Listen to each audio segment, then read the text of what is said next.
तस्मै श्री गुरवे नमस्ते। आज के सत्संग में आप सबका स्वागत है। सत्संग एक बहुत ही अच्छा समय है हम सबके मिलने का, एक दूसरे से जुड़ने का, आध्यात्मिक प्रश्न पूछने का और साथ में आध्यात्मिक प्रगति करना। आज जैसे मैंने आपको बताया, आज का विषय है कि क्या ज्ञान के बाद भी पतन संभव है। आज हम इस विषय पर चर्चा करेंगे और मुझे लगता है कि ये बहुत ही ज़रूरी विषय है सबके लिए, वो जिनको ज्ञान हो गया है, और यहाँ पे मैं आत्मज्ञान की बात कर रही हूँ, वो जो आध्यात्मिक मार्ग पर चल रहे हैं और वो जो शुरू भी करना चाहते हैं, सबके लिए ही इस प्रश्न का उत्तर जानना बहुत ज़रूरी है। और हम लोग अपने अनुभव से भी इसकी थोड़ी चर्चा करेंगे, पर उससे पहले जैसे मैंने आपको बोला कि रामायण के मैं कुछ प्रसंग लेना चाहती हूँ जो मुझे बहुत ही पसंद हैं, और उससे हम देखेंगे कि वो क्या प्रकाश डालते हैं इस प्रश्न पर। तो कहानी ऐसे शुरू होती है कि एक बार शिव और पार्वती जी बातचीत कर रहे थे। तो पार्वती जी ने शिव जी को पूछा कि भगवान का अवतार क्यों होता है, क्या कारण है। तो शिव जी ने कहा उत्तर में कि भगवान के अवतार के वैसे तो कई कारण होते हैं, लेकिन उनमें से एक कारण है कि नारद जी के श्राप के कारण भगवान का अवतार हुआ। तो जब पार्वती जी ने ये जवाब सुना तो वो बहुत हैरान हुई कि नारद जी के श्राप के कारण। और उन्होंने क्या बोला, उन्होंने कहा, अच्छा, क्या नारद जी भी मोहग्रस्त होते हैं? क्या नारद जी को भी मोह और अहंकार जैसे दुर्गुण और दुर्विचार उठते हैं? देखिए, यहाँ पे एक बहुत बड़ा सूत्र है जो पार्वती जी को नहीं पता क्या हुआ है, लेकिन फिर भी उन्होंने ये बोला है, मोह और अहंकार की बात की है, ये जानते ही कि नारद जी के श्राप के कारण भगवान का अवतार हुआ था। शिव जी बताते हैं कि कहानी कुछ ऐसी है कि दक्ष प्रजापति जो थे वो नारद जी के भाई थे। वो ब्रह्मा और जी और सरस्वती जी के पुत्र हैं, और राजाओं के राजा, और उनको वो देवता भी हैं। तो नारद जी उनके घर में थे, दक्ष प्रजापति के घर में थे, और उन्होंने उनके बेटों को जो प्रवचन दिया या ज्ञान समझाया, तो उनके बेटे जो राजा बनने वाले थे वो सन्यासी बन गए। इस बात पर उनको इतना क्रोध आया नारद जी पे, दक्ष प्रजापति को, कि उन्होंने नारद जी को श्राप दिया कि आप अब जहां पर भी जाएंगे आप 2 घड़ी से ज्यादा वहां पर नहीं रुक सकते। क्यों? क्योंकि जैसे ही अगर आप 2 घड़ी से ज्यादा रुकेंगे तो आप अपना ज्ञान बांटने लगेंगे, और जो गृहस्थ हैं वो सन्यासी हो जाएंगे आपकी बातें सुन के। तो ये मैं आपको श्राप देता हूँ। और कहते हैं कि नारद जी के लिए ये श्राप, तो नारद जी के लिए तो सही है, पर बाकी पूरे विश्व के लिए ये श्राप बहुत अच्छा रहा, क्योंकि नारद जी कहीं पे भी 2 घड़ी रुक नहीं सकते थे, तो वो हर जगह घूमते रहते थे, क्योंकि उनको अगली जगह जाना था। इस कारण उनको सारे विश्व, सब लोकों की खबर रहती थी, हर लोक में जाते थे नारद जी। और फिर वहाँ की समस्याएं सुनकर वो भगवान के पास भी जाते थे और उनसे प्रार्थना करते थे, उनको बताते थे कि क्या चल रहा है। और ऐसे ही घूमते घूमते वो पृथ्वी लोक पे भी आए, और पृथ्वी लोक की उन्होंने बहुत सारी समस्याएं देखी समझी, तो जाके भगवान को बताया। ऐसे ही घूमते हुए नारद जी एक बार पहुंच गए हिमालय पे। जब पृथ्वी लोक पे आए तो हिमालय की एक गुफा के पास पहुंच गए। अब जब हिमालय की गुफा पे पहुंचे तो बहुत ही सुंदर गुफा थी, और साथ में गंगा नदी बह रही थी, और उनका मन किया कि वहाँ पे उस मतलब वो वातावरण ही ऐसा था कि उनका मन किया कि वो समाधि में लीन हो जाएं। अब उन्होंने, और योगी भी हैं, और जो हमारे नारद मुनि हैं वो भक्ति के भी, भक्ति की प्रकाष्ठा है, और ज्ञानी भी हैं और योगी भी हैं। तो उन्होंने वहाँ पर अपना जो भी ध्यान करते हैं, या जो उन्होंने सीखा था प्राणायाम, वो किया, और फिर वो तुरिया अवस्था में चले गए करने के बाद, और समाधि में लीन हो गए। अब जब समाधि में चले जाते हैं तो क्या होता है कि जो दक्ष प्रजापति का श्राप था कि आप 2 घड़ी भी नहीं रुक पाएंगे, लेकिन समाधि में तो समय खत्म हो जाता है, समय तो होता ही नहीं है वहाँ पे, काल ही नहीं होता, तो श्राप भी वहाँ पे काम नहीं कर सकता था। तो नारद जी समाधि में काफी देर तक लीन रहे, क्योंकि देखिए जो काल है, जो समय है, वो तो इस समय में है ना, मतलब तुरिया अवस्था में समय नहीं होता है, तो इसलिए वो नहीं चल रहा। अब इतने बढ़िया लीन हुए नारद जी कि जो इंद्र हैं उनका जो सिंहासन है वो डोलने लगा। आप लोगों को मालूम ही होगा कि जब भी कोई कुछ अच्छा करता है या थोड़ी बढ़ोतरी होने लगती है तो इंद्र सबसे पहले घबराते हैं तो देवताओं के देवता, लेकिन वो घबराने लगे। और इंद्र को सबसे दिमाग में क्या आया कि ये नारद जी जो इतनी समाधि कर रहे हैं, ये जो इतना ध्यान कर रहे हैं, ये पक्का मेरा सिंहासन लेना चाहते हैं। उनको तो एक ही डर रहता है, उनको दिमाग में ये नहीं आया कि उनका कुछ और भी रीज़न हो सकता है, नहीं, उनको लगा मेरा ही सिंहासन लेने वाले हैं। और उनको डर लगा, भयभीत हुए। उन्होंने कामदेव और को बोला, आज्ञा दी कि जाओ और उनकी समाधि को तोड़ो, साथ में अप्सराओं को भी ले जाओ। अब कामदेव को तो इंद्र की बात माननी है, तो वो अप्सराएं लेके पहुंच गए नारद जी को, और नारद जी पे बाण चलाने लगे। अब यहाँ पे एक दो ना बड़ी सुंदर मनोवैज्ञानिक चीजें हैं। देखिए, एक तो जो इंद्र हैं वो देवताओं के देवता हैं और उनके पास मतलब सिंहासन है, लेकिन उतना होने के बाद भी वो जो डर है कि कहीं कोई ले ना ले, मतलब वो बांट नहीं सकते हैं, वो ये नहीं देख सकते कि वो छिन ना जाए, उसका डर अभी भी कायम है। एक तो ये बात है। दूसरा, डर आया तो उसमें डर आते ही गलत निर्णय हुए कि जाके कामदेव को बोला कि जाओ, और उनको जो आज्ञा दी गई कि जाओ और उनकी समाधि को भंग करो। अब यहाँ पे इंद्र ने बिना जाने कि नारद का क्या हो रहा है, नारद क्यों समाधि में गए हैं, और या फिर वो ये भी सोच सकते थे कि मैं भी समाधि में चला जाऊं, मैं भी नारद जी के जैसे, अगर वो बहुत ज़्यादा इतने तल्लीन हो चुके हैं तो मैं भी कोशिश करूं। नहीं, उन्होंने क्या सोचा कि मैं तो उनके जैसा नहीं हो सकता, तो क्या करूं, कहीं मेरा सिंहासन ना डूब जाए, तो उनकी समाधि को खराब किया जाए। देखिए, ये जो विचार, ये जो आता है कि मैं, जो हम बोलते हैं ना कि आप ऊपर नहीं चढ़ सकते, एक तरीका होता है कि आप दूसरे से ज़्यादा ऊपर जाए, और दूसरा तरीका होता है कि जो दूसरा ऊपर चढ़ रहा है उसको नीचे खींच लिया जाए। तो इंद्र ने ये तरीका अपनाया कि उनको भी नीचे खींच लिया जाए। तो कामदेव जाते हैं और कामदेव अपना काम शुरू कर देते हैं, नारद जी के ऊपर बाण लगाते हैं और अप्सराएं नाच रही हैं, और नारद जी आंख खोलते हैं, ये सब देखते हैं, लेकिन कुछ उनको नहीं होता। कामदेव देखते हैं कि अरे, इन पे तो बिल्कुल भी असर नहीं हो रहा, ये क्या हो रहा है। और फिर वो बहुत घबरा जाते हैं, क्योंकि अब उन्हें डर लगता है कि अब ये इनके ऊपर तो मेरे उसका असर नहीं हुआ, तो अब ये मुझे श्राप देंगे।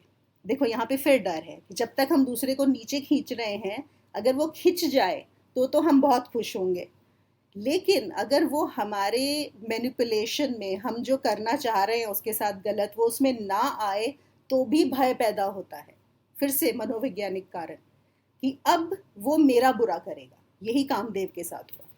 और जैसे ही उन्होंने देखा कि अरे, इनके ऊपर तो कोई असर नहीं हो रहा है, वो अपना एकदम उनके पाँव में पड़ गए, चरण पकड़ लिए और विनती करने लगे कि हे मुनि, मुझे माफ़ कर दो। मुझे तो, इंद्र को बहुत चिंता हो गई थी कि आप उनका सिंहासन लेने वाले हैं, और उन्होंने मुझे, मैं तो उनकी आज्ञा के कारण आया हूँ आपको परेशान करने, मेरा ऐसा कोई नहीं था, मुझे माफ़ कर दीजिएगा। तो जब नारद जी ने देखा कि ऐसा हो रहा है, उन्होंने बोला, नहीं नहीं, कोई चिंता की बात नहीं है, मैं तुमसे बिल्कुल भी क्रोधित नहीं हूँ, तुम बिल्कुल चिंता मत करो। और तुम जाके इंद्र को भी बोल दो कि मुझे उनका सिंहासन नहीं चाहिए, मुझे कोई लोभ नहीं है। तो ये कामदेव ने देखा, अरे वाह, ये तो बहुत अच्छी बात बोल रहे हैं, सही बोल रहे हैं एकदम, कि ना तो इनके ऊपर काम का असर हुआ, ना इनको क्रोध आया, मतलब कि मैंने इनके साथ इतना बुरा किया फिर भी क्रोधित भी नहीं हो रहे, और तीसरा, इनको तो लोभ भी नहीं है सिंहासन का। तो वो तो एकदम उनकी वंदना करने लगे वहीं पर कि अरे, आप जैसा मुनि तो कैसे होगा, मतलब जिसने काम, क्रोध और लोभ तीनों पर अपनी विजय पाली है। तो स्तुति करने लगे और बहुत खुश हुए। अब फिर वो वापस गए जब कामदेव, तो उन्होंने जाके इंद्र को बताया, तो और बाकी देवताओं को बताया, तो सब लोग गुणगान करने लगे नारद जी का कि अरे वाह, नारद जी की तो क्या बात है, इनको तो ना काम है, ना क्रोध है, ना लोभ है। तो बहुत होने लगा। अब यहाँ पे तुलसीदास जी ने बड़ी अच्छी बात बोली है। वो कहते हैं कि देखिए, और यहाँ पे एक और चीज मैं वापस यहाँ पे, क्योंकि इसमें ना मनोविज्ञान भी बहुत अच्छा है। वो कहते हैं देखिए, सब कुछ ठीक रहा, ये सब हो गया, लेकिन जैसे हम सब लोग जानते हैं कि कोरोना कैसे होता है ना। किसी एक को कोरोना होता है, एक वायरस, अगर आप किसी दूसरे के पास जाएंगे तो उसके कांटेक्ट में आते ही आपको ये हो जाएगा, या कोल्ड या कोई भी जो कीटाणु होते हैं इस तरह के वायरस के, वो हो जाते हैं पास ऑन। तो वो बोलते हैं कि जो मानस रोग होते हैं, जो ये दुर्गुण और दुर्विचार होते हैं, ये भी इसी तरह से होते हैं। इसमें भी अगर एक के अंदर वो आ गया तो वो बहुत ही सूक्ष्म तरीके से दूसरे में भी आ जाता है। मतलब, और क्या है, कोरोना या आपको जुकाम होना है, उसके लिए तो आपको किसी के समीप आना पड़ेगा, मतलब शारीरिक रूप में, फिजिकल रूप में पास आना पड़ेगा। इसमें तो आपको बात करने से सिर्फ उससे ये पास ऑन हो जाता है। तो अब क्या हुआ था कि इंद्र को ईर्ष्या हुई थी, है ना, कि वो मेरा सिंहासन ले लेंगे। और ये बात अभी नारद जी के दिमाग में चली गई है। नारद जी को पता है कि इंद्र मुझसे ईर्ष्या कर रहा था, और उनको ये भी पता है कि मुझे ना काम ने परेशान किया, ना मुझे क्रोध आया, ना मुझे लोभ आया। अब ये जो चीज है कहीं बहुत ही सूक्ष्म तरीके से नारद मुनि के दिमाग में भी चली गई। और जैसे ही ये बात गई तो उन्होंने सोचा कि क्यों ना शंकर जी को जाके बताई जाए ये बात, कि देखिए, शंकर जी का तो ऐसा मानते हैं कि उन्होंने सिर्फ काम के ऊपर अपना वश किया है, उनमें क्रोध भी है। तो मैं जाके उनको बताता हूँ, देखिए ईर्ष्या का, कि वो मेरे बारे में क्या सोचते हैं, तो देखा तो जाए वो क्या बोलेंगे। ये हुआ, वो कह रहे हैं इंद्र से अब नारद जी के दिमाग में आ गया, क्योंकि सबसे बड़े क्या माने जाते हैं, शंकर जी। तो नारद जी अपना उठ के चल पड़े शंकर जी के पास, जाके उनको नमस्ते किया, प्रणाम किया, और फिर पूरी कहानी सुनाई कि ऐसा ऐसा हुआ था, मैं समाधि में लीन था और ऐसे कामदेव आए और उन्होंने ये करा, लेकिन ना मुझे काम ने परेशान किया, ना मुझे लोभ ने, ना क्रोध ने।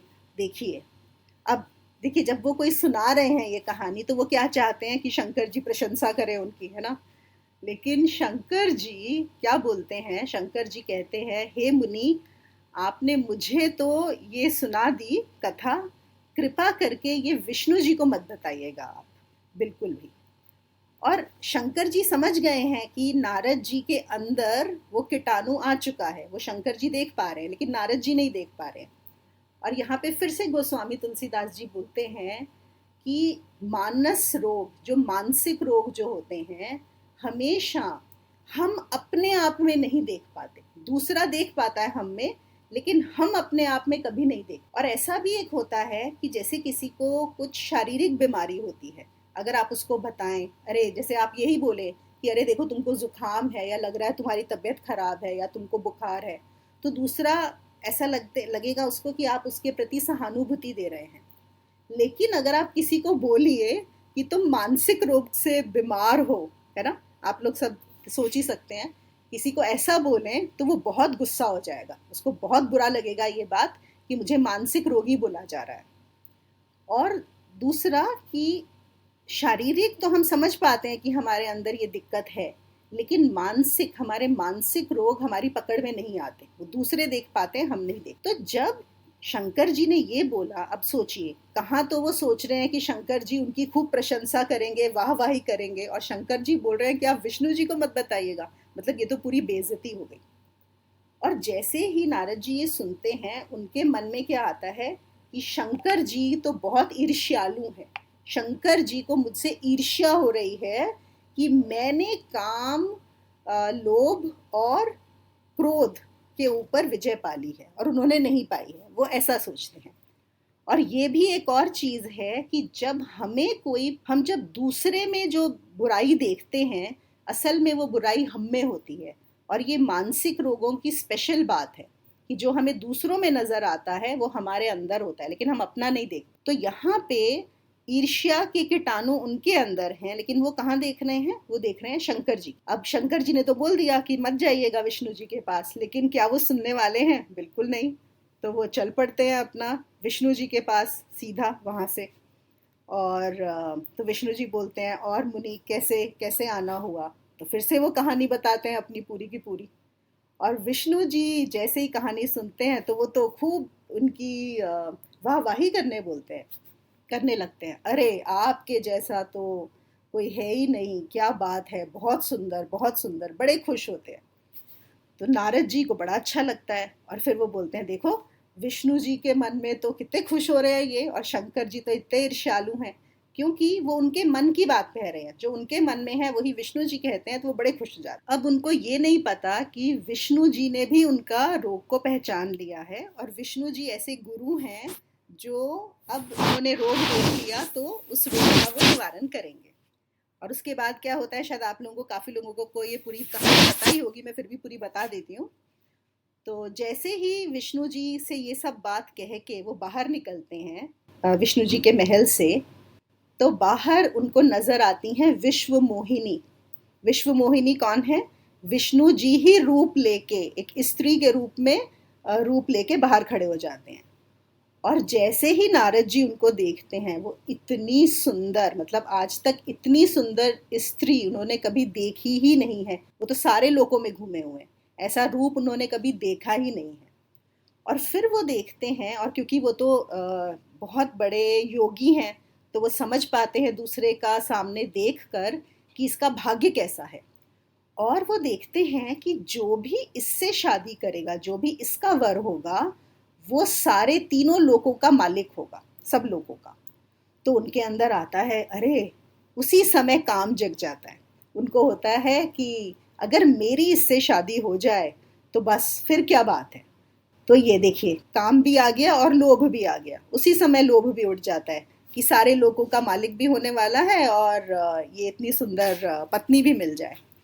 और उसी समय उल्टे पांव वो विष्णु जी के पास पहुंच जाते हैं। देखिए, सब भूल गए अभी तक जो कहानी बता रहे थे।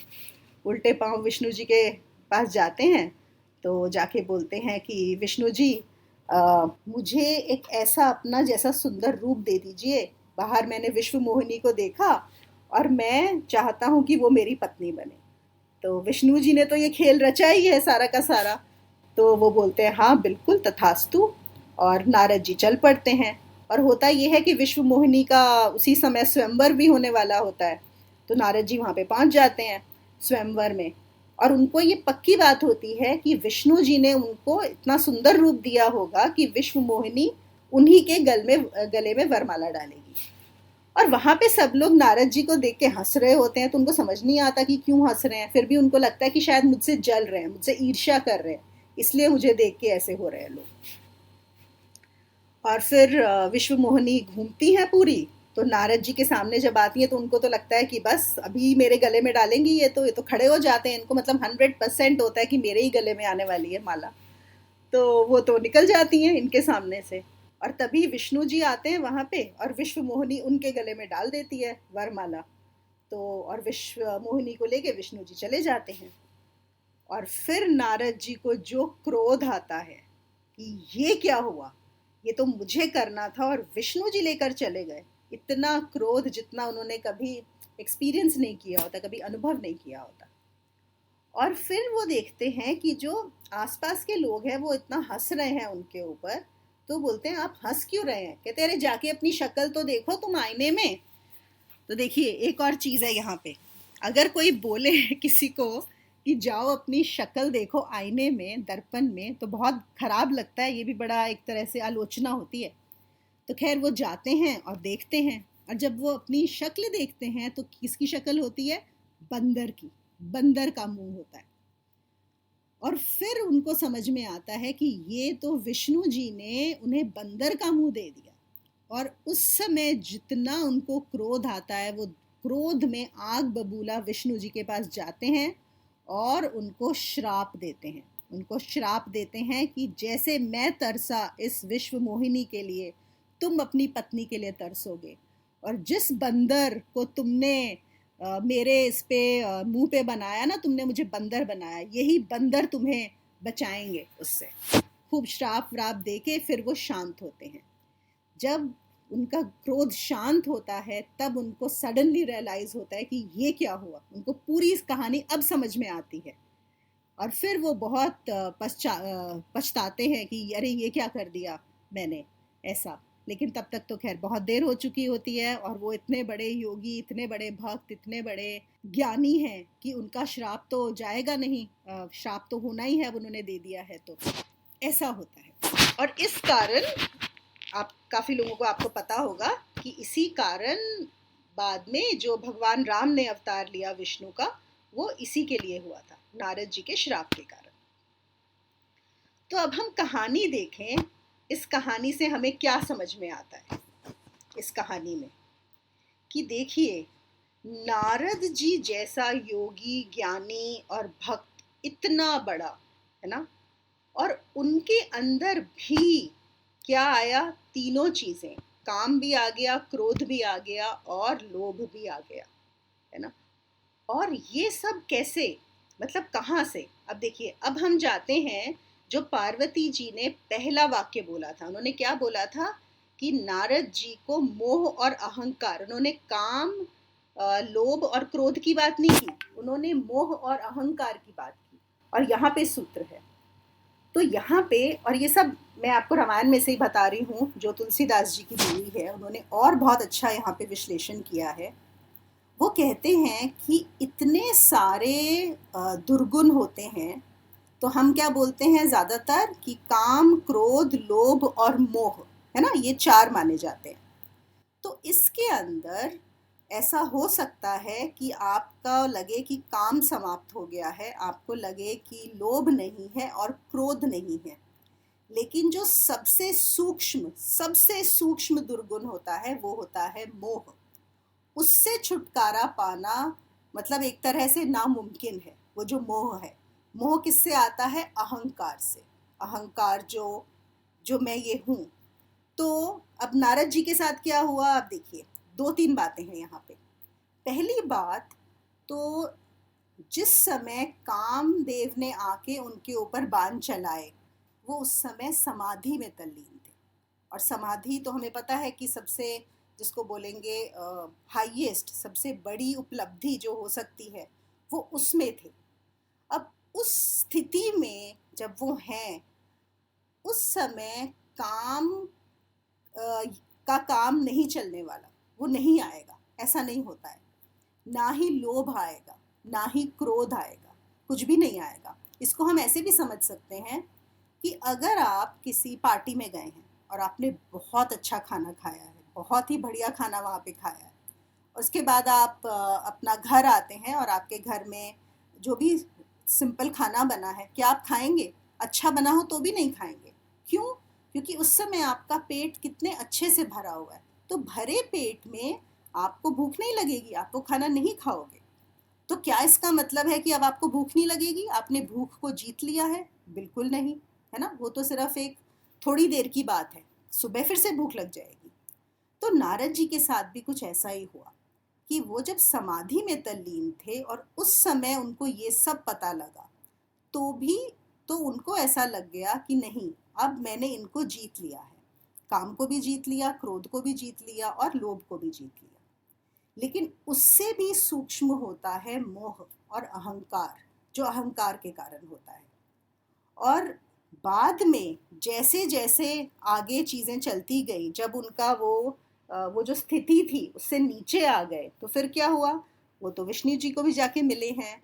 और जहाँ पे देखिए, वो स्वर्ग की अप्सराएं तो ठीक है, उसमें उनको नहीं ऐसा लगा, लेकिन जहाँ उन्होंने विश्व मोहिनी को देखा तो सब वहीं पे समाप्त हो गया। वो चीज़ उस समय फिर से उभर आई। तो और मोह कहाँ से आया, क्योंकि पहले ईर्ष्या के उनके अंदर दुर्गुण आ गए। ये भी आ गया कि देखिए मैंने सब कुछ जीत लिया है। ये ख्याल जो आया चित्त में कि मैंने काम, क्रोध और लोभ को जीत लिया है, यहीं पे मोह उत्पन्न हो गया। और वो जो मोह उत्पन्न हो गया, जो इतना सूक्ष्म होता है, और वो जो अहंकार आ गया, उसके कारण फिर से काम, क्रोध और लोभ तीनों के तीनों जागृत हो गए।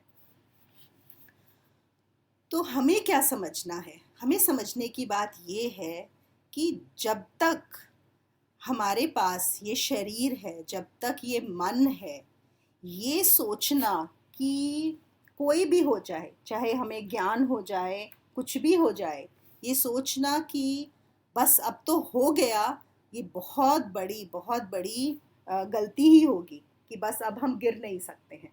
क्योंकि अगर नारद जी जैसे, और शायद इसीलिए मुझे नहीं पता ये कहानी कितनी सच है कितनी झूठ है, और इससे कुछ फर्क भी नहीं पड़ता। बात ये है कि यहाँ पे बताने का जो अभिप्राय है, ये जो पूरी रामायण में ये कथा की गई है, इसका मतलब हमें समझना है, इसका सार हमें समझना है कि अगर देव ऋषि नारद जैसा एक महान आचार्य, इतना बड़ा संत, जिनसे बढ़कर मतलब किसी की कल्पना भी हम नहीं कर सकते, जो महान योगी हैं, महान ज्ञानी हैं, अगर ऐसे नारद के मन में भी ये दोष उत्पन्न होते हैं, तो जो साधारण लोग हैं उनकी तो बात ही क्या है। तो मोह एक ऐसी चीज़ है जो बहुत मुश्किल है, और वो इतना सूक्ष्म होता है, इतना सूक्ष्म होता है कि उसको समझना और कब उसके आप चक्कर में फंस जाएंगे, बहुत मुश्किल है जानना। और एक और चीज़ वहाँ पे उन्होंने बताई है कि मोह का क्या मतलब होता है। मोह का तात्पर्य उस वृत्ति से है, मतलब ये एक चित्त की वृत्ति है जहाँ पर एक तो जानकर भी न जानने के समान आचरण हो जाता है। मतलब सब ज्ञान होते हुए भी आपको मालूम है, आप सब कुछ जानते हैं, आपको पता है, लेकिन फिर भी वो इतना शक्तिशाली होता है, इतना प्रभावशाली होता है कि सब कुछ जानकर भी न जानने के समान आपका आचरण हो जाता है। जैसे कि हम लोग सबकी ये एक अनुभव होगा कि हमें पता होता है कि हमें कुछ कुछ चीज़ें भोजन में नहीं खानी चाहिए, हमारे लिए ये भोजन सही नहीं है, ये हमें सूट नहीं करता, अगर हम खाते हैं तो तबीयत खराब होती है, लेकिन जानते हुए भी हम कभी कभी वो चीज़ें कर लेते हैं। ऐसे ही मोह में सब कुछ जानते बूझते हुए भी कभी कभी ऐसे गलती हो जाती है। तो अब हम अगर उस प्रश्न को लें, ये तो आप समझ ही गए, उत्तर तो सबको मिल ही गया होगा कि क्या कहना मैं यहाँ पे चाह रही हूँ। अब अगर हम उस प्रश्न को लें कि क्या ज्ञान के बाद भी पतन संभव है, तो बिल्कुल। कैसे? क्योंकि ज्ञान कहाँ है? ज्ञान चित्त में है, ज्ञान चित्त की ही एक परत है। जो हमारा चित्त है उसी में ये सारे विकार हैं, लोभ, मोह, क्रोध, ये जितने भी हैं ये भी उसी चित्त में हैं। और जो ज्ञान है, ज्ञान का क्या मतलब है? ज्ञान का मतलब है कि आपके अंदर चित्त की एक ऐसी वृत्ति अब प्रकाशमय हो गई है, उत्पन्न हो गई है, जो सबसे ऊंची है। मतलब चेतना खुल गई है, चेतना जागृत हो गई है आपकी चित्त में। लेकिन है कहाँ? है तो चित्त में ही।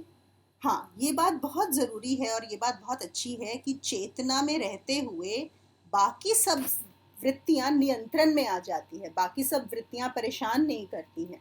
मतलब जैसे हम बोलते हैं ना कि अगर स्कूल में, क्लास में अगर टीचर हो, और जितने भी टीचर्स हैं वो समझते होंगे कि जितने भी बच्चे अगर हैं, जो विद्यार्थी हैं, कितने भी शैतान हो, लेकिन अगर वहाँ पे अध्यापक है तो थोड़े नियंत्रण में रहते हैं, है ना। बिल्कुल ऐसे ही जब चेतना जागृत हो जाती है तो आपकी जो नीचे की वृत्तियां हैं वो थोड़ा नियंत्रण में रहती हैं, काफ़ी नियंत्रण में रहती हैं। लेकिन क्या चेतना हमेशा रहती है? नहीं, चेतना हर समय नहीं रह पाती, कभी कभी नहीं रह पाती। और कभी कभी कुछ ऐसी स्थितियां होती हैं, हम सब की ज़िंदगी में ऐसी स्थितियां भी आती हैं, ऐसी परिस्थितियां आती हैं कि जब जो बाकी वृत्तियां हैं और जो अहंकार है वो थोड़ा ज़्यादा सक्रिय हो जाता है उस समय। जैसे कि अगर हम एक सिंपल भी एग्जांपल लें, आप सड़क क्रॉस कर रहे हैं और एकदम से कोई अगर बस आ गई या कुछ कार आ गई या एकदम से ऐसा कुछ लगा, तो उस समय आप चेतना आपकी चली जाएगी, कुछ चेतना नहीं रहेगी उस समय। उस समय आपकी जो सर्वाइवल इंस्टिंक्ट होती है वो बहुत स्ट्रांग हो जाती है। तो उसी समय वो आपको जो है, आप भागेंगे या हटेंगे या पीछे होंगे, जो भी होगा। इसी तरह से बहुत परिस्थितियां किसी की भी जिंदगी में, जिसकी चेतना जागृत हो गई है, उसकी जिंदगी में भी ऐसी स्थितियां आ सकती हैं कि जहां पर जो अहंकार है या जो अहम की वृत्ति है वो अपने ऊपर वो ले लेगी, वो ज़्यादा सक्रिय हो जाएगी, वो ज़्यादा स्ट्रांग हो जाएगी, या फिर और ये जो बाकी विकार हैं ये आ जाएंगे। तो इसलिए अब क्या करना है? अब हमारे पास दूसरा सवाल ये आता है कि अगर ज्ञान होने के बाद भी पतन हो सकता है तो फिर क्या? क्या इसका मतलब हमें ज्ञान की तरफ नहीं बढ़ना चाहिए? क्या ज्ञान जरूरी नहीं है? नहीं, वो तो बहुत बड़ी बेवकूफ़ी होगी ये सोचना कि अगर मेरा ज्ञान के बाद भी पतन हो सकता है तो मैं उठूं ही क्यों? क्योंकि दोनों चीज़ों में बहुत फर्क है। क्योंकि एक बार अगर ज्ञान हो गया है, चेतना जग गई है, तो अब हाँ ये है कि जल्दी ही बहुत जल्दी आप उसमें आगे बढ़ते जाएंगे और ये वृत्तियां बहुत कम परेशान करेंगी। जैसे कि अगर हम नारद जी का ही अगर फिर से उदाहरण लें, तो उनके पूरे काल में हम ये एक समय ऐसा देखते हैं जब ये उनके साथ हुआ। और फिर दूसरी बात पता है एक और आती है कि ये सब कुछ जो भी हुआ भी तो क्या, और देखिए विष्णु जी ने भी क्या किया, विष्णु जी ने पूरा ऐसा स्वांग रचा ताकि नारद जी देख सके कि उन्होंने किसी भी चीज के ऊपर अभी उन्होंने जीता नहीं है, उन्हें विजय नहीं पाई है, वो सब की सब मौजूद हैं। हाँ इतनी सूक्ष्म है कि शायद बहुत बड़ी चीज लगेगी उसको उजागर करने के लिए, लेकिन वो बिल्कुल है वहां। तो यहाँ पर दो चीजें आती हैं। पहली बात तो ये जो मुझे लगता है, जो मैं आपके साथ शेयर करना चाहती हूँ, कि ज्ञान होने के बाद भी आपको सचेत रहना है। आपको ये नहीं सोचना है कि आप बिल्कुल अब आप कुछ गलत कार्य नहीं कर सकते या कभी आपके अंदर ये वृत्ति नहीं जगेगी, ऐसा नहीं होता है। तो ये हमारे लिए सचेत रहना बहुत ज़रूरी है। और दूसरी चीज़ ये है कि जब अगर आपका ज्ञान होने के बाद भी अगर ये वृत्तियां नजर आती हैं, कभी कभी ऐसा भी होता है कि ये लगने लगता है अरे लगता है मेरा तो सारा ज्ञान भूल गया। तो दोनों बातें हो सकती हैं। एक ये आ सकता है कि अरे मैंने तो सब कुछ जीत लिया, और दूसरा ये हो सकता है कि मैंने सब कुछ भूल गया। अरे मतलब एक क्रोध आ गया, अरे मुझे तो क्रोध आ गया, अरे मुझे तो लोभ आ गया, अरे मुझे तो अहंकार आ गया, तो क्या मेरा सब खत्म हो गया? क्योंकि मेरे पास इस तरह के फोन आते हैं, दोनों तरह के लोगों इसके ज्यादा आते हैं कि अरे हम सब कुछ भूल गए। नहीं, वो सिर्फ थोड़ी देर के लिए। क्या नारद जी को चारों चीजें उनकी जग गई थी तो क्या वो मुनि नहीं रहे?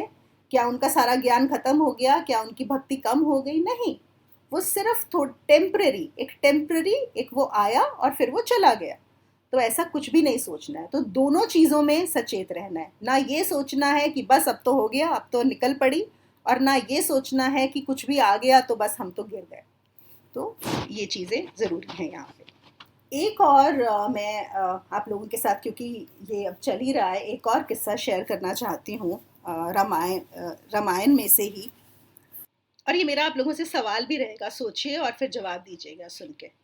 देखिए, हमारे पास अगर हम दो प्रसंग लें, एक प्रसंग है रामायण का जहाँ पर रावण ने एक साधु का भेष भरकर सीता को चुराया, है ना, हम सबको पता है ये कहानी।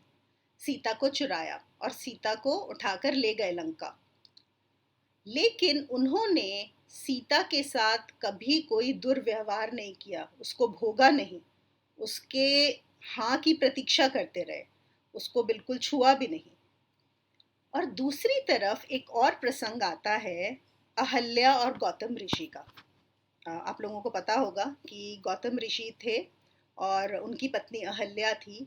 और उसमें भी कहानी ऐसी है कि क्या होता है, इंद्र, फिर से वापस हम इंद्र पे आते हैं। तो इंद्र एक बार चांद के साथ बातें कर रहे होते हैं, तो उनको पूछते हैं कि अरे चांद, तुम तो रात में जगे होते हो, तुम तो सबको देखते हो, मुझे बताओ सबसे सुंदर स्त्री कौन सी है? तो चांद उनको बोलता है कि अहल्या, गौतम ऋषि की पत्नी अहल्या, वो सबसे सुंदर है, उसकी जैसे रूपमती और कोई भी नहीं है। और इंद्र के मन में वासना जाग जाती है। और कहानी कुछ ऐसी आती है कि वो सुबह सुबह जो गौतम ऋषि हैं वो 3:30-4 बजे उठकर स्नान के लिए जाते हैं। तो उस समय इंद्र गौतम ऋषि का भेष भर के जाके अहल्या के कक्ष में घुस जाते हैं और वहाँ पे भोग करते हैं। अब मेरा सवाल आप लोगों के से ये है कि इन्होंने भी साधु का भेष भर के दूसरे की पत्नी का भोग किया और रावण ने साधु का भेष भर के दूसरे की पत्नी को चुराया। लेकिन रावण को हम असुर मानते हैं और भगवान राम ने जाके रावण को मारा, और रावण को ही नहीं उसके पूरे परिवार, वो पूरी लंका को खत्म कर दिया। लेकिन इंद्र को गौतम ऋषि ने सिर्फ थोड़ी देर के लिए श्राप दिया, वो भी थोड़ी देर के लिए, और इंद्र को हम अभी भी देवता ही मानते हैं। तो इन दोनों में फर्क क्या है, ऐसा क्यों? एक को हमने असुर माना हुआ है और जबकि गलती दोनों की देखा जाए तो इंद्र की गलती कहीं ज्यादा थी, नहीं? तो आप लोगों को क्या लगता है, सोचिए जरा इसके बारे में, बताइए कि ऐसा क्यों है। आई होप मेरा सवाल आप समझ गए होंगे कि दोनों का देखा जाए तो कार्य एक जैसा ही था।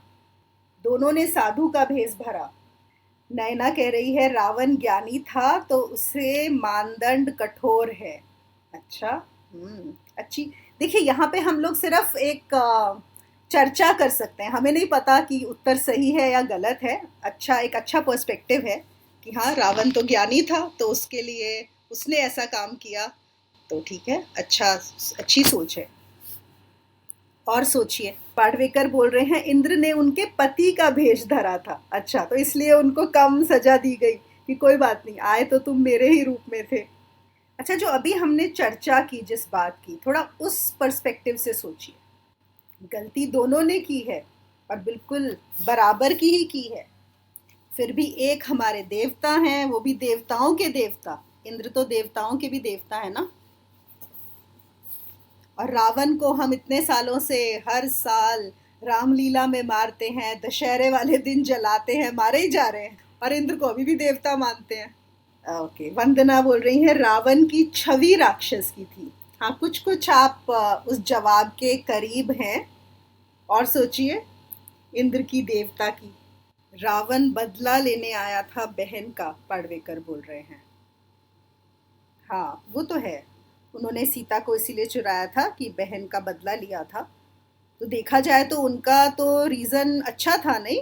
कि उन्होंने तो बदला लेना था अपनी बहन का, सुरूपनखा का। तो फिर उनको क्यों मार दिया? जबकि इंद्र तो बदला भी नहीं लेने आया था, इंद्र तो भोगने आया था। मतलब सोचिए, इंद्र चांद से पूछ रहे हैं कि कौन सी स्त्री सबसे सुंदर है, और फिर जा रहे हैं। नैना कह रही है इंद्र अपने विकारों वश में हो गए, रावण ने शायद पूर्ण सजगता में किया, अहंकार हावी था। ये देखिए, अपराजिता का उत्तर बहुत सही है। इंद्र ने गलती मान ली, बिल्कुल सही उत्तर, अपराजिता। बहुत ही सिंपल सा उत्तर है, लेकिन बिल्कुल सही है। शुभम बोल रहे हैं रावण में ज्ञानी का अहंकार था। हाँ, लेकिन अपराजिता ने बिल्कुल सही पकड़ा। देखिए, अब है तो देखिए कहानी, ये मालूम नहीं है, चर्चा करने के लिए बड़ा ही सुंदर प्रसंग है, लेकिन अब देखिए फर्क क्या है दोनों में। रावण ने सीता को चुराया, चलिए गुस्से में चुराया, क्रोध में चुराया, बहन की गलती लेने के लिए चुराया, जो भी किया हो। उसके बाद रावण को सब ने बोला, विभीषण ने बोला, उनकी पत्नी मंदोदरी ने बोला कि आप वापस दे आइए सीता जी को और माफी मांग लीजिए, राम आपको माफ कर देंगे।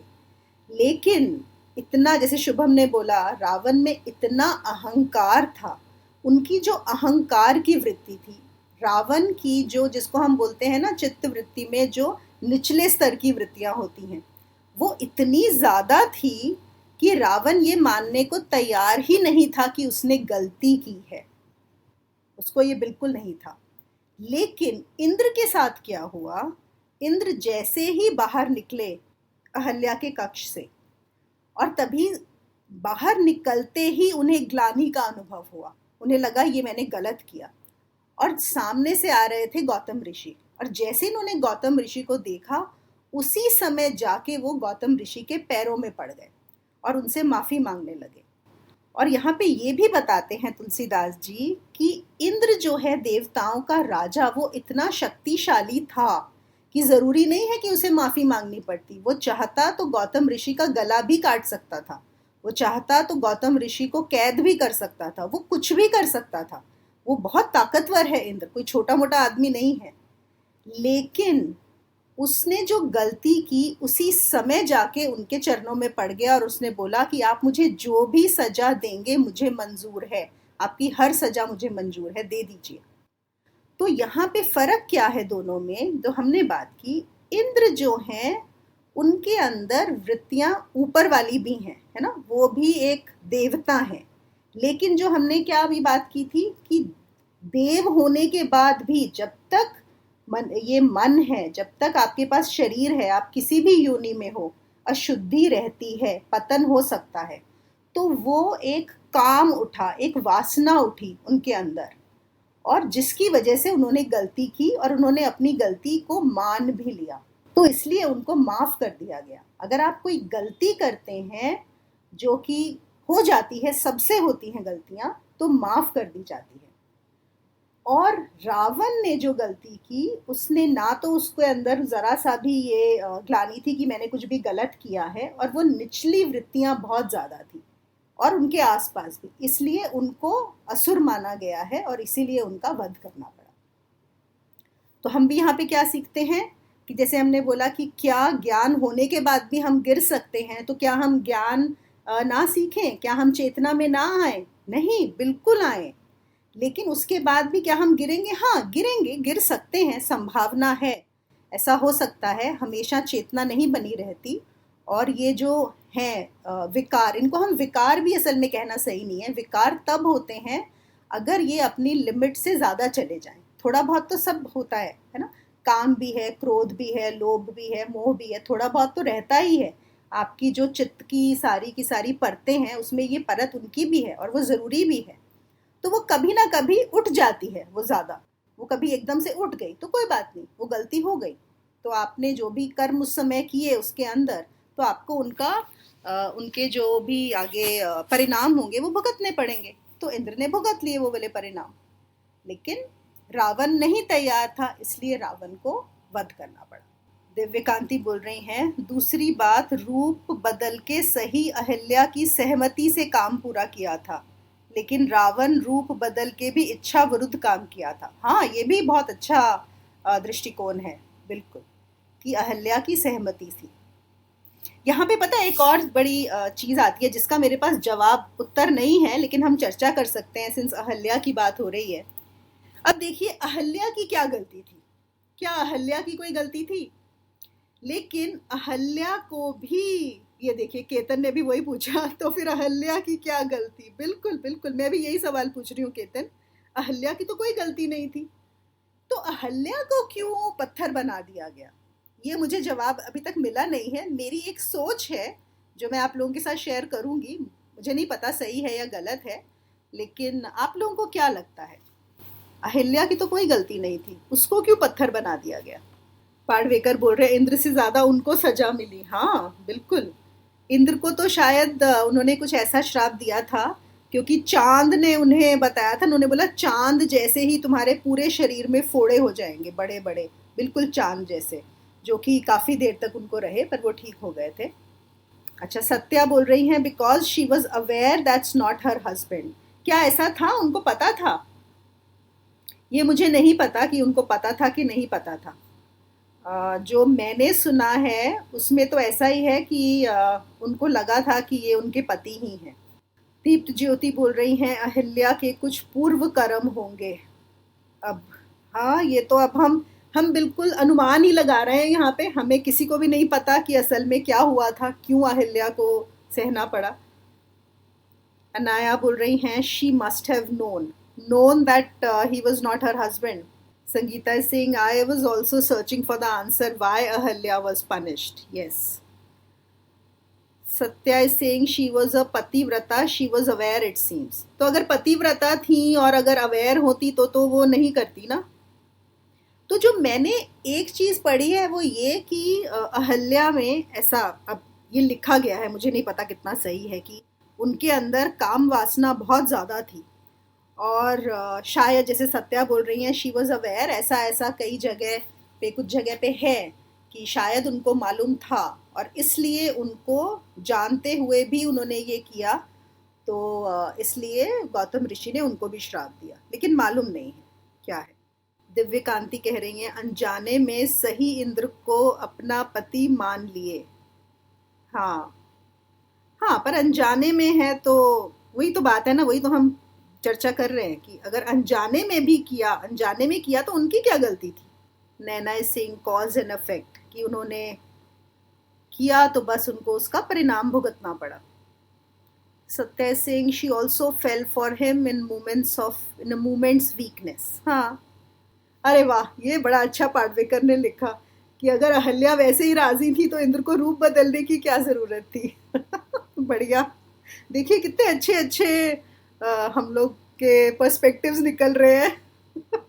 Rajiv is saying the stories are only for deeper contemplation. Absolutely, वो तो है ही, ये सिर्फ चर्चा के विषय हैं। देखिए जो कहानियां भी बनाई गई हैं ना, उनका बहुत महत्व है, क्योंकि ज्ञान कभी कभी सीधा नहीं समझ में आता है, बहुत भारी हो जाता है, लेकिन कहानियां सबको अच्छी लगती हैं। तो कहानी के माध्यम से अगर जब ज्ञान मिलता है तो वो कभी कभी बहुत अच्छे से रहता है। गोरखनाथ बोल रहे हैं क्योंकि श्राप देने वाले की सभी परतें विकसित नहीं रही होंगी। अरे वाह, ये भी बड़ा अच्छा जवाब है कि उसने बिना सोचे समझे श्राप दे दिया। इंद्र को रूप बदलना पड़ा वही प्रूफ है। देखो पाडवेकर उनको क्वेश्चन भी कर रहे हैं और आंसर भी कर रहे हैं कि इंद्र को रूप बदलना पड़ा, इसी से पता लगता है कि उनको नहीं पता था, है ना, कि उनका पति बनके ही आना पड़ा। चलिए बढ़िया है, जैसे मैंने बोला मुझे भी नहीं पता, लेकिन बात रखूं? हाँ हाँ, बोलिए बोलिए। जी नमस्ते। नमस्ते अपराजिता। मेरे विचार में यूं था कि जैसे अगर शारीरिक संबंध ही रखे उन्होंने, तो मन को तो समझा जा सकता है ना, शरीर तो एक ही था क्योंकि उन्होंने तो वो रूप रखा था, मगर इसका मतलब है कि कभी भी मन इन्वॉल्व नहीं था कभी, तो पहचान ही नहीं पाई वो। ऐसे मन भी तो इसमें इन्वॉल्व होता है कि सिर्फ एक संबंध सिर्फ शरीर का ही था। तो इस तरह से मैं भी देख सकती हूँ कि कहीं मन से पहचान नहीं पाया, आत्मा के लेवल पर वो रिश्ता नहीं था इस तरह से। तो आप बोल रही हैं कि अहल्या ने सिर्फ शारीरिक उसमें रही, वो मन से नहीं जान पाई, मतलब मन उन्होंने नहीं निकाला, नहीं तो वो जान जाती कि ये मेरे पति नहीं है, ये बोल रही हैं आप? जी जी ओके जी ओके, जी, बढ़िया बढ़िया, अच्छा अच्छा सोच है ये भी। खैर जैसे मैंने बोला मुझे नहीं पता इसका जवाब क्या है, लेकिन जैसे आप लोग सब अपना एक पर्सपेक्टिव रख रहे हैं तो मैं ये रख रही हूँ, मेरा पर्सपेक्टिव ये है कि मैं ये यहाँ पे मान के चल रही हूँ कि अहल्या को नहीं पता था, जो भी रीज़न लीजिए, वो सुबह सुबह सोई पड़ी है, वो तो सुबह गौतम ऋषि तो उठ के चले गए, उसने नहीं ध्यान दिया, उसको नहीं पता। और जब उसने रियलाइज किया, जब उसको समझ में आया कि ये उसके पति नहीं थे, ये इंद्र थे और उनके साथ ऐसा हुआ है, तो हो सकता है उनके अंदर बहुत ग्लानि भरी हो, उनके अंदर ये ग्लानि आई हो कि अरे ये मैंने क्या कर दिया। और देखिए फिर कहानी में क्या है, उनको श्राप दिया गया कि वो पत्थर बन जाए। अब जब उनको पत्थर बना दिया तो क्या हो गया, एक तरह से देखा जाए तो वो गहरी नींद हो जाती है।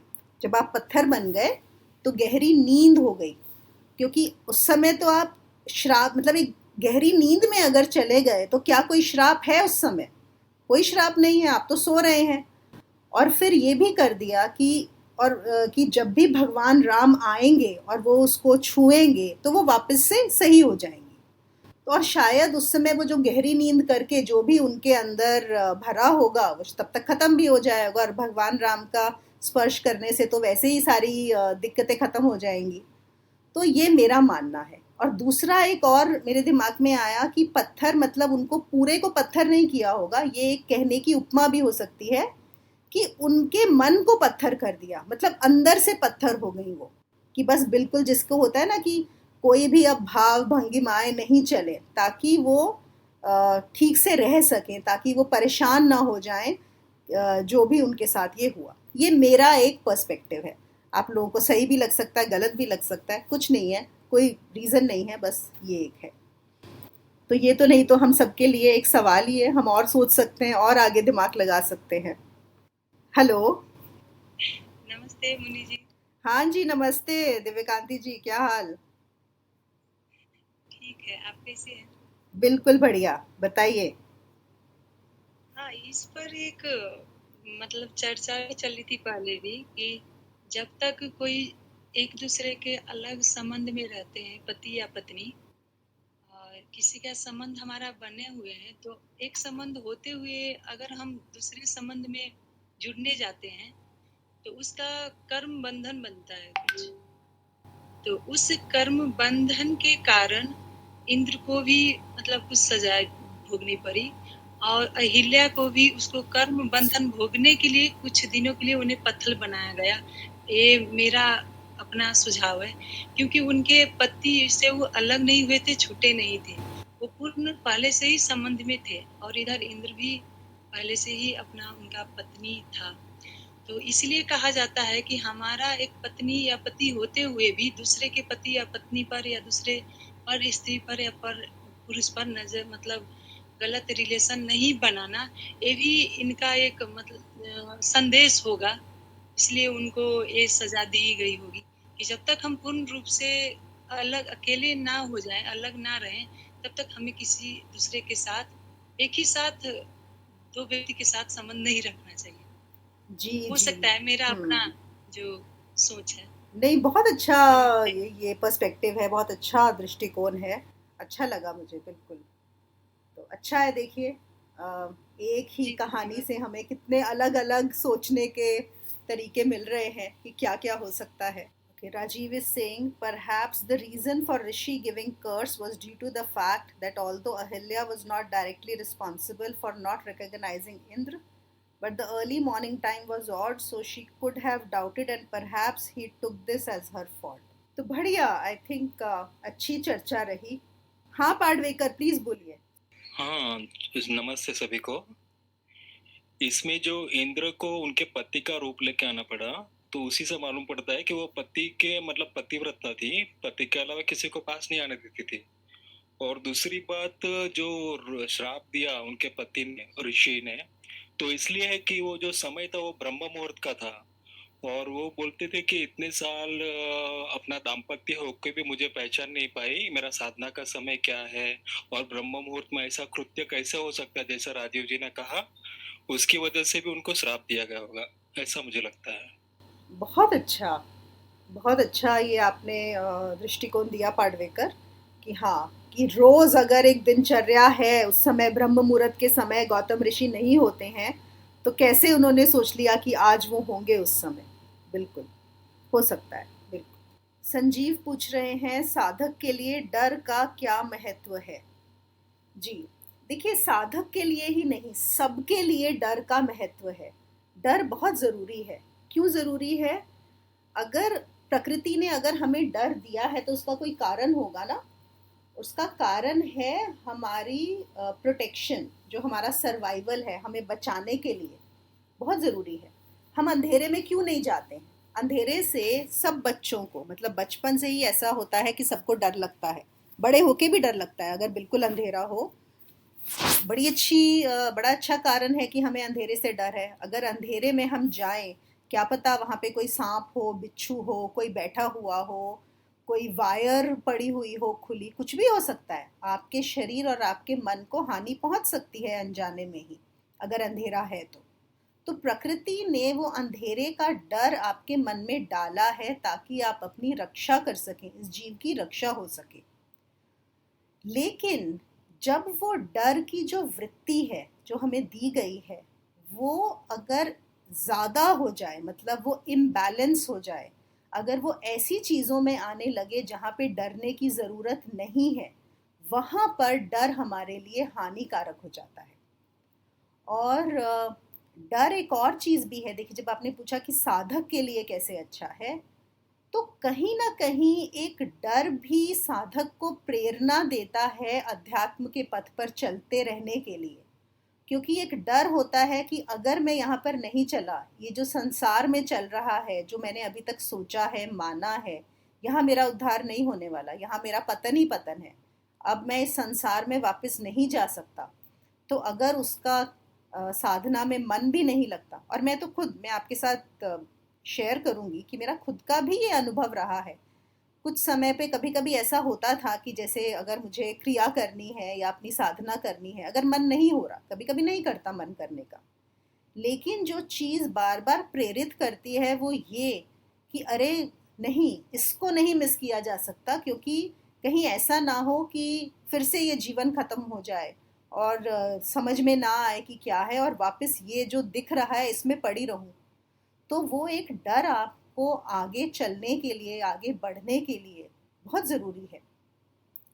और सबसे ज़रूरी, जैसे मैंने बोला, वो हमारी रक्षा करने के लिए, जीव की रक्षा करने के लिए। जितनी भी हमें वृत्तियां दी गई हैं, देखिए प्रकृति जो भी देती है ऐसे ही नहीं दे देती, उसका एक कारण होता है, उसका एक रीज़न होता है, और हमारे भले के लिए ही होता है।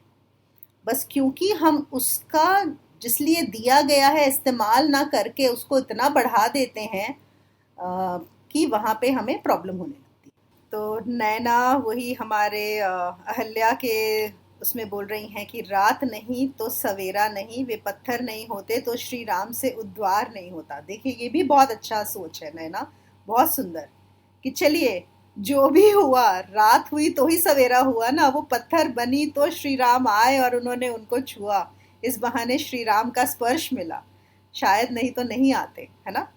तो कितनी बढ़िया बात है, बहुत अच्छा उत्तर। तो बहुत अच्छे हमें अलग अलग इस कहानी के पर्सपेक्टिव्स मिले हैं, बहुत interesting. Thank you everyone for joining in, और हम अगले हफ्ते फिर मिलेंगे। तब तक चेतना में रहिए, सचेत रहिए।